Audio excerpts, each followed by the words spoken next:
Bonjour, aujourd'hui on va faire une petite séance de lecture. J'ai choisi un livre que vous pouvez retrouver facilement en différents formats sur le net pour pouvoir le lire en entier. Donc je vais vous lire un extrait des Métamorphoses d'Ovide. Il y a énormément d'histoires différentes dans les Métamorphoses d'Ovide, mais là j'en ai choisi une qui finit bien pour nous mettre du baume au cœur à tous. Ce sera donc l'histoire de Pygmalion. Pygmalion. Pygmalion, pour les avoir vus mener une existence vouée au crime, plein d'horreur pour les vices que la nature a prodigalement départis à la femme, vivait sans épouse, célibataire, et se passa longtemps d'une compagne partageant sa couche. Cependant, avec un art et un succès merveilleux, il sculpta dans l'ivoire à la blancheur de neige un corps, auquel il donna une beauté qu'aucune femme ne peut tenir de la nature, et il conçut de l'amour pour son œuvre. Elle avait toute l'apparence d'une véritable vierge, que l'on eût crue vivante et, si la pudeur ne l'en empêchait, désireuse de se mouvoir.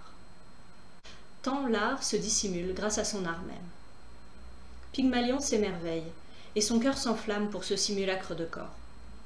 Souvent, il palpe des mains son œuvre pour se rendre compte si c'est de la chair ou de l'ivoire. Et il ne s'avoue pas encore que c'est de l'ivoire. Il lui donne des baisers et s'imagine qu'ils lui sont rendus. Il lui parle, il la serre contre lui et croit sentir céder sous ses doigts la chair des membres qu'il touche. La crainte le prit même que ses membres, sous la pression, ne gardassent une marque livide. Tantôt il lui prodigue les caresses, tantôt il lui apporte les présents qui sont les bienvenus des jeunes filles, des coquillages, des cailloux polis, de petits oiseaux et des fleurs de 1000 couleurs, des lys, des balles peintes et des larmes tombées de l'arbre des Héliades. Il la pare aussi de vêtements, passe à ses doigts des bagues de pierres précieuses, à son cou de longs colliers. À ses oreilles pendent de légères perles, des chaînettes sur sa poitrine. Tout lui sied, et nue, elle ne paraît pas moins belle.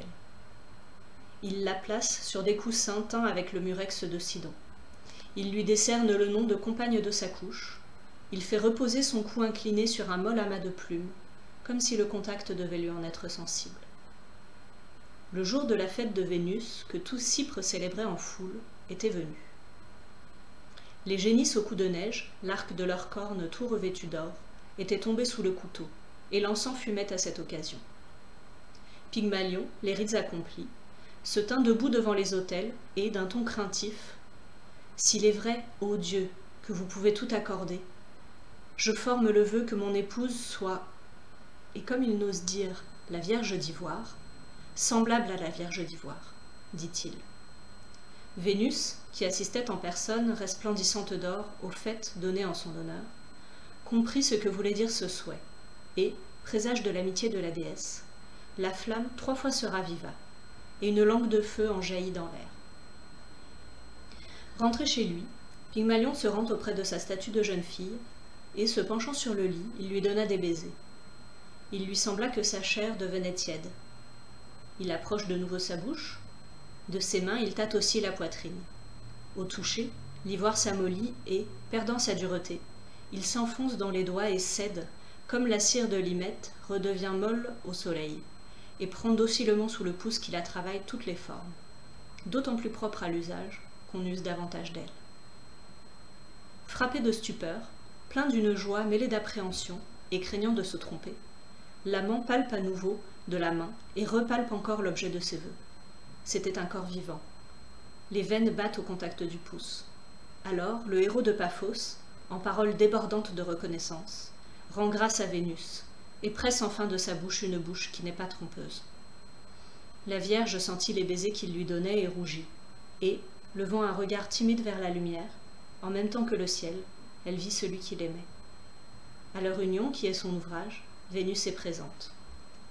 Et quand, pour la 9e fois, le croissant de la lune se referma sur son disque plein, la jeune femme mit au monde Paphos, de laquelle l'île tient son nom.